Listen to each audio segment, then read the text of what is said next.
process itself, long and the competition fierce. And getting from Little Rock all the way to Hollywood, certainly an accomplishment. And this man right here, Malcolm Allen, he knows all about that. He made it to the top 20 2 years ago. No small feat, by the way. And he's here now to tell us about the experience. And we know you auditioned this year. Yeah. And what happened? Because first of all, we know you can sing. We've heard you sing, and a lot of our viewers have too. What happened this year?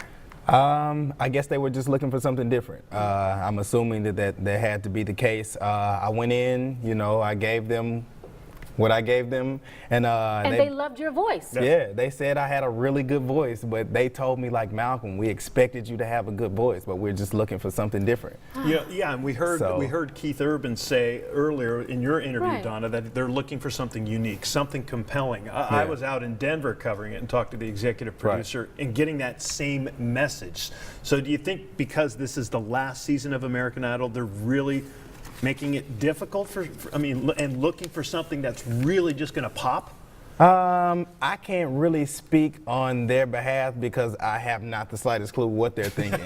Because had you known, you would have brought it. Yeah, right. You know, but my only thing is that I was only able to do what I was able to do and nothing else. I'm not upset about the fact. I was really excited about the fact that they told me no, because in my mind it just means that God has something different for me. There you go. Let me ask you this, because you know, watching tonight and you see all the folks, you know, in front of them, what was it like for you, because you were in front of those same 3 judges? What was it like for you the first time you stood before them and you had to sing? I was petrified. Really? Why? It's just the fact of being in that room with those individuals. It's kind of like, it's scary, you know, to say the least, you know. And even when you can sing, I mean, is it harder for you to bring it?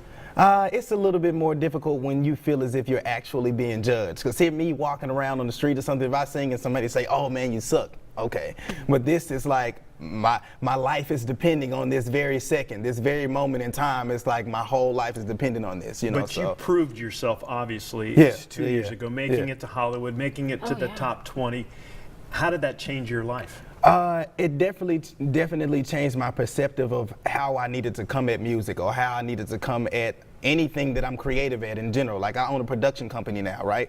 And you know, doing photography and videography. And the things that I took from Idol is that you have to put in a ridiculous amount of time and effort into anything that you do. If you don't put the time in, you can't say you really wanted it. You know what? And that's an important thing to point out, because a lot of people don't want to do the work. I mean, they want it to happen. They want all the great things to happen, but they don't want to do the work, and it's not easy. It's impossible.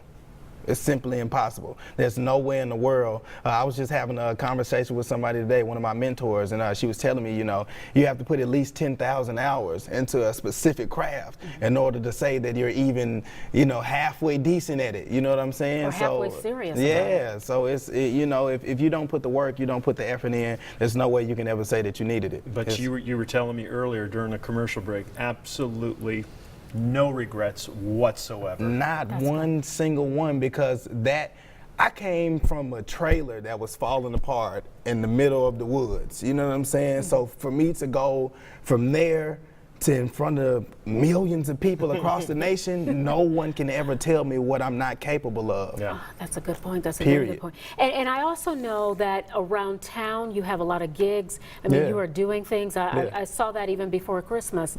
So do you have a lot of things lined up in terms of singing? I know you said you have a production company, but what are you out there doing? Okay, well, as far as my music goes, I have been doing a few shows.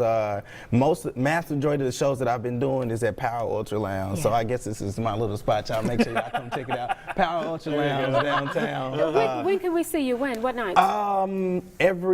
We have like open mic there. That I actually host the open mics there at the club, and that's every, what is it, 2nd and 4th? Okay. Yeah, every you need to be able to like just say like, okay, every second and fourth Friday. Right, every second and fourth Friday. Yeah, and then every first and third Friday they have we have live music and whatever. So. Good seeing you, my friend. So We're all proud of you representing Arkansas, doing a great job. Most thanks for dropping everything and coming on tonight.